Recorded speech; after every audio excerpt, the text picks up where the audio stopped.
30കാരനായ ഒരു ചെറുപ്പക്കാരൻ തൻ്റെ അച്ഛനെ വൃദ്ധസദനത്തിലാക്കാൻ തീരുമാനിച്ചു. അയാളുടെ ഭാര്യയുടെ ആവശ്യപ്രകാരമായിരുന്നു അത്.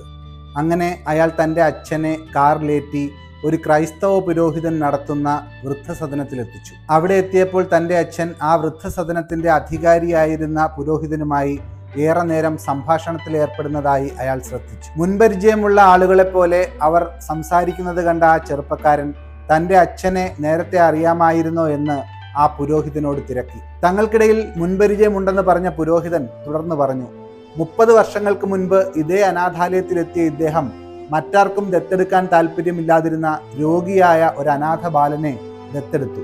അങ്ങനെ ഈ മനുഷ്യൻ ആ കുട്ടിയെ സനാഥനാക്കി അവന് വീടും നല്ല ഒരു ജീവിതവും നൽകി. അന്ന് ഇദ്ദേഹം ഇപ്രകാരം പറഞ്ഞിരുന്നു, ഈ കുട്ടി ഇതിലും മികച്ച ഒരു ജീവിതം അർഹിക്കുന്നു. ഞാൻ എൻ്റെ ജീവിതം ഇവന് വേണ്ടി മാറ്റിവെച്ച് അവൻ 25 വയസ്സാകുമ്പോഴേക്കും അവനെ അതിസമ്പന്നനായ ഒരു യുവാവാക്കി മാറ്റി. പുരോഹിതൻ തുടർന്ന് പറഞ്ഞു, നിനക്ക് എത്ര കാലമായി ഈ മനുഷ്യനെ അറിയാം എന്നെനിക്കറിയില്ല, പക്ഷേ അദ്ദേഹം വളരെ നല്ല ഒരു മനുഷ്യനാണ് എന്നെനിക്കറിയാം. അതുപോലെ അന്നത്തെ ആ രോഗിയായ കുട്ടിയാണ് നീ. ഇതുകേട്ട യുവാവ് പൊട്ടിക്കരഞ്ഞുകൊണ്ട് വയോധികനായ ആ മനുഷ്യനോട് മാപ്പു ചോദിച്ചു. പുഞ്ചിരിയോടെ ആ വൃദ്ധൻ പറഞ്ഞു, മകനെ, ഞാൻ നിന്നോട് ക്ഷമിച്ചിരിക്കുന്നു. നിന്റെ ഭാര്യയുടെ വാക്ക് കേട്ട് നീ എന്നെ എൻ്റെ വീട്ടിൽ നിന്ന് പുറത്താക്കുകയും എൻ്റെ വീട് സ്വന്തമാക്കുകയും ചെയ്തു.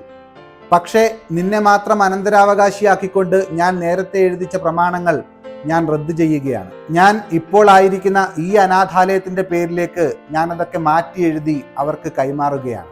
എത്ര ഉന്നതങ്ങളിലെത്തിയാലും നമ്മൾ വന്ന വഴി മറക്കരുത്.